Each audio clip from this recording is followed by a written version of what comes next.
Halo Teknolovers, akhirnya nih sirkuit Mandalika kini siap digunakan.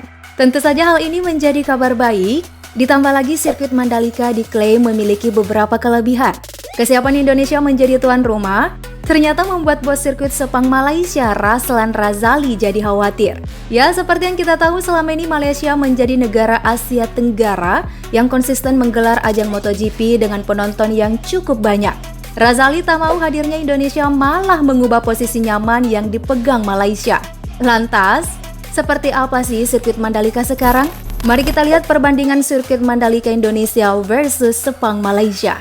Sebelum lanjut, klik tombol subscribe dan nyalakan bel notifikasi untuk update informasi terbaru dari teknologi populer.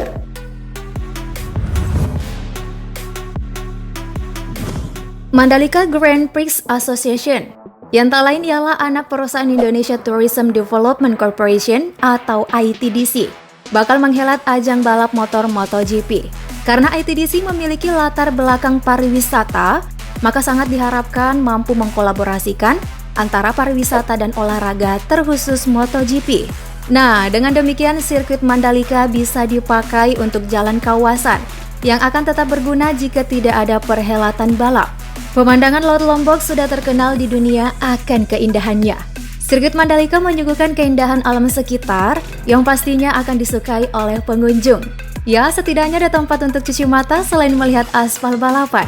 Misalnya ada panorama keindahan sirkuit yang berada di pinggir laut. Kualitas hiburan dari sirkuit ini jelas mengalahkan sirkuit Sepang yang hanya berada di tengah kota. Pemandangan lautnya bisa menjadi daerah wisata baru di Indonesia.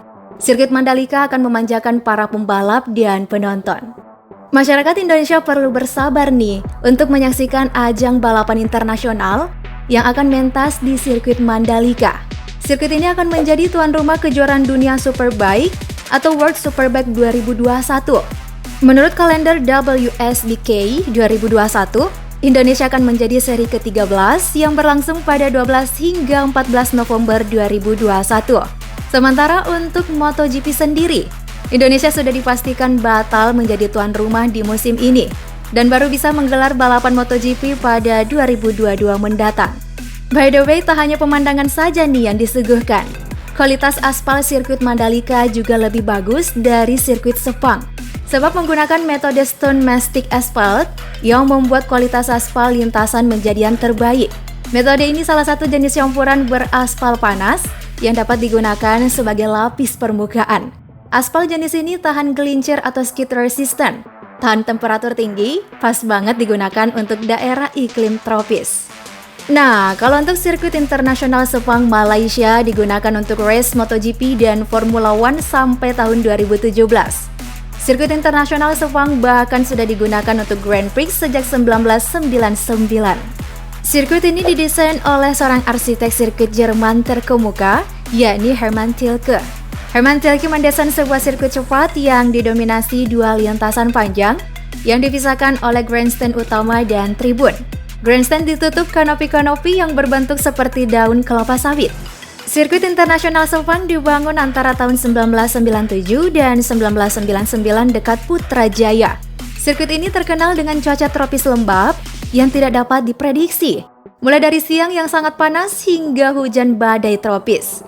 Suhu trek sering mencapai 60 derajat Celcius sehingga menyulitkan para pembalapnya. Hujan deras pada musim penghujan juga menimbulkan resiko besar di sirkuit ini.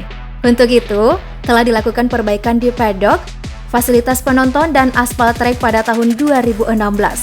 Terlebih setelah insiden kecelakaan yang merengkuh nyawa Marco Simoncelli pada MotoGP 2011. Sirkuit Sepang terletak di Sepang, Selangor, Malaysia. Jaraknya kira-kira 45 km atau 28 mil dari Kuala Lumpur. Sirkuit ini berlokasi di Jalan Pekeliling KLIA Selangor Darul Ehsan, Malaysia. Sedangkan sirkuit Mandalika berlokasi di kawasan ekonomi khusus Mandalika di Desa Kuta, Lombok Tengah, Nusa Tenggara Barat. Sirkuit jalan raya pertama di dunia, Mandalika yang menghadap langsung ke Samudra Hindia memiliki luas area sekitar 1035,67 hektar. Mandalika International Street Circuit membentang sepanjang 4,31 km dan memiliki 17 tikungan yang akan memacu adrenalin. Area sirkuit dilengkapi bangunan medical center yang dibuat secara modular, alias bisa bongkar pasang layaknya trek jalan raya lain seperti sirkuit Marina Bay Singapura atau Baku, Azerbaijan. Bangunan medical center modular dan helipad ini hanya butuh waktu kurang lebih 1 bulan dalam penyelesaiannya.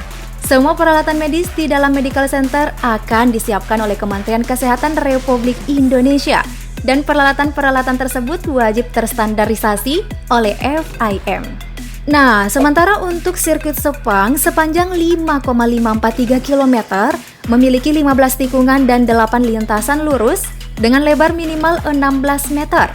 Namun di beberapa bagian lebarnya mencapai 20 meter, sehingga menambah kemungkinan adanya overtaking pembalap. Ada 3 jenis layout yang dapat digunakan di Sepang, yakni Grand Prix Circuit, North Circuit, dan South Circuit.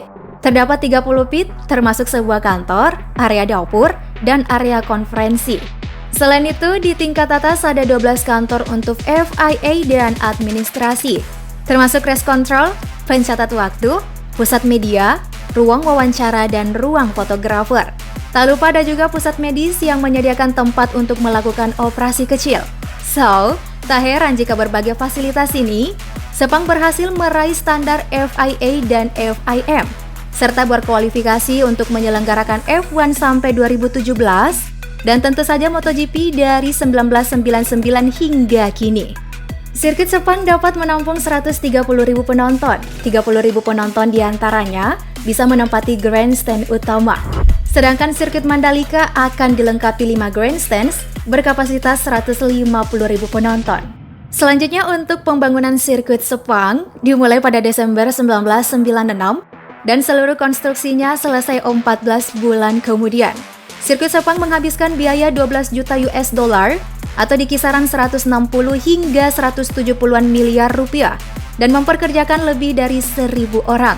Pembangunan sirkuit kelar pada November 1998 dan sebulan kemudian sirkuit pun sudah menyelenggarakan balap pertamanya.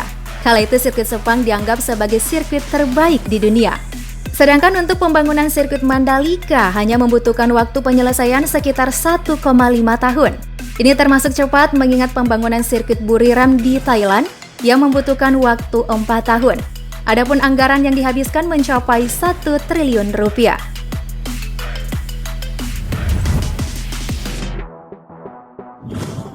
Nah, Teknolovers, ada nggak nih di antara kalian yang pernah mengisi bangku penonton sirkuit Sepang? Gimana keseruan di sana? Bagaimana juga nih excitednya kalian untuk menyaksikan langsung debut para pebalap di sirkuit Mandalika? Yuk tulis tanggapanmu di kolom komentar. Thank you ya sudah menyimak. Sampai ketemu besok. Bye-bye.